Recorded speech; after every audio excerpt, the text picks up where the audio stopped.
A verdadeira história de Scientology é simples, concisa e direta. Pode ser contada rapidamente. 1. Um filósofo desenvolveu uma filosofia acerca da vida e da morte. 2. As pessoas acham-na interessante. 3. As pessoas descobrem que esta funciona. 4. As pessoas transmitem-na a outros. 5. Ela cresce. Quando examinamos esta descrição, extremamente precisa e muito breve, vemos que devem existir na nossa civilização alguns elementos muito perturbadores para que se acredite em qualquer outra coisa acerca de Scientology. Estes elementos perturbadores são os mercadores do caos. Eles negociam com confusão e transtorno. O seu pão de cada dia consiste em criar o caos. Se o caos diminuísse, os rendimentos deles também diminuiriam.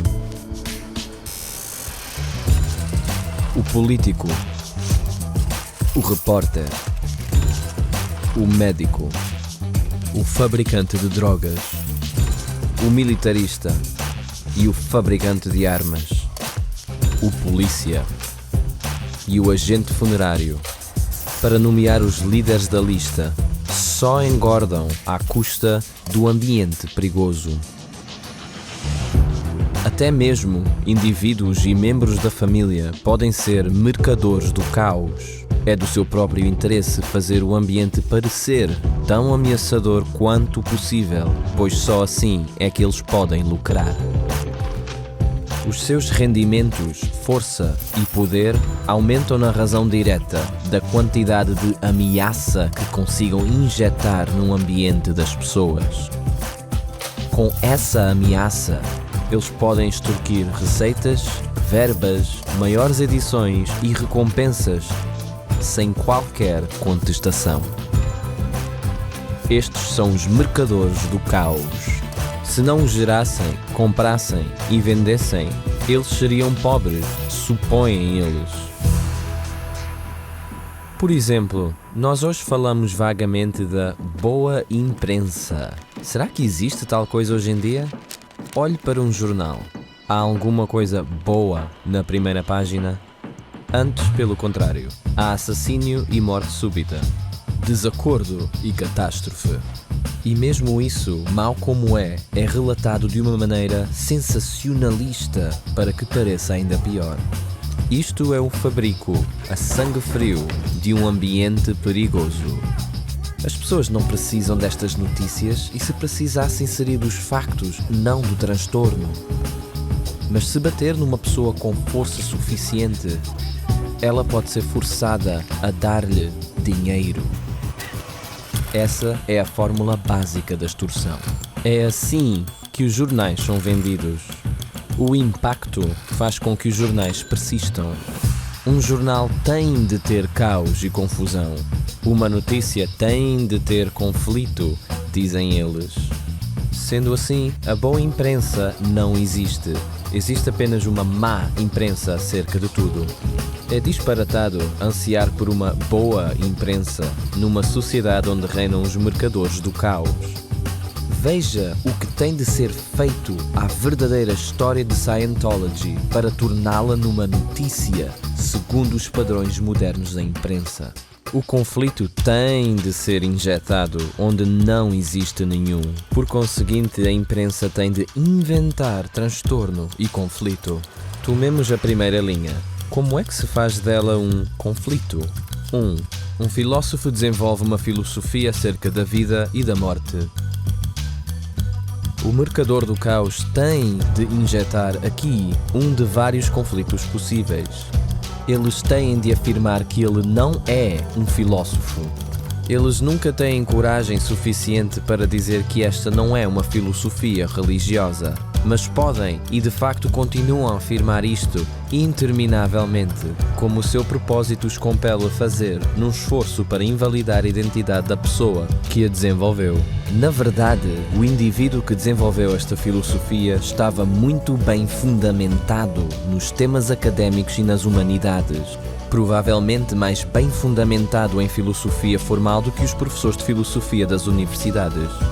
O esforço individual foi incrível em termos de estudo e de horas de pesquisa, e é um recorde de que não há memória, mas isto não seria considerado digno de ser publicado como notícia. Escrever o simples facto de que um filósofo desenvolveu uma filosofia não é o tipo de notícia para um jornal e não perturbaria o ambiente. Daí a ficção elaborada que aparece nas notícias acerca do acima mencionado. A seguir, toma a segunda parte da história verdadeira. As pessoas acham-na interessante. Seria muito estranho se não achassem, pois todas as pessoas fazem essas perguntas a si mesmas e procuram as respostas para a sua própria beingness, identidade, e a verdade básica das respostas é observável nas conclusões de Scientology. No entanto, para se fazer disto uma notícia, é preciso torná-lo perturbador. As pessoas são pintadas como sendo raptadas ou hipnotizadas e arrastadas como vítimas relutantes para que leiam os livros ou escutem. O Mercador do Caos deixa o 3, as pessoas descobrem que esta funciona completamente de lado. Esse é um terreno perigoso para ele.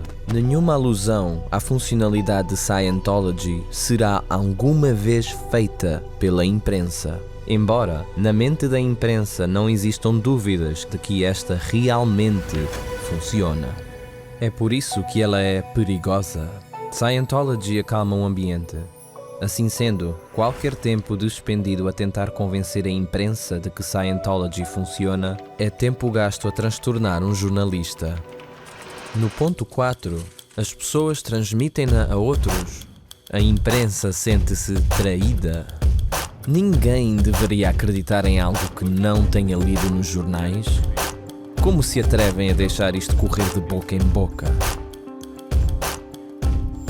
Assim, para tentar impedir as pessoas de ouvirem, o Mercador do Caos tem de usar palavras como seita. Esse é um grupo fechado, enquanto que Scientology é o grupo mais aberto às pessoas na Terra. E eles têm de atacar as organizações e os seus membros para tentar manter as pessoas fora de Scientology. Agora, quanto ao 5, ela cresce. Nós temos a verdadeira objeção. À medida que a verdade prossegue, as mentiras morrem. A aniquilação das mentiras é um ato que tira o pão da boca de um mercador do caos.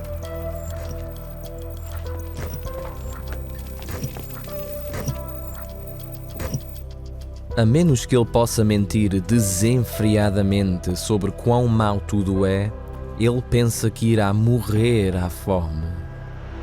O mundo simplesmente não pode ser um lugar melhor, de acordo com o Mercador do Caos. Se as pessoas estivessem menos perturbadas, menos derrotadas pelos seus ambientes, não haveria novas verbas para a polícia e para o exército, nem grandes mísseis e nem sequer haveria tostões para pagar uma imprensa sensacionalista gritante. Enquanto tivermos políticos que ascendem por meio de escândalos, polícias a receber maiores salários com o aumento do crime e médicos a engordar à custa de mais doenças, haverá mercadores do caos. Eles são pagos para isso. E a ameaça, para eles, é esta simples história de Scientology, porque essa é a verdadeira história. E por detrás do seu progresso, existe um ambiente mais calmo, no qual um homem pode viver e sentir-se melhor. Se não acredita nisto, deixe de ler jornais por 2 semanas e veja se não se sente melhor.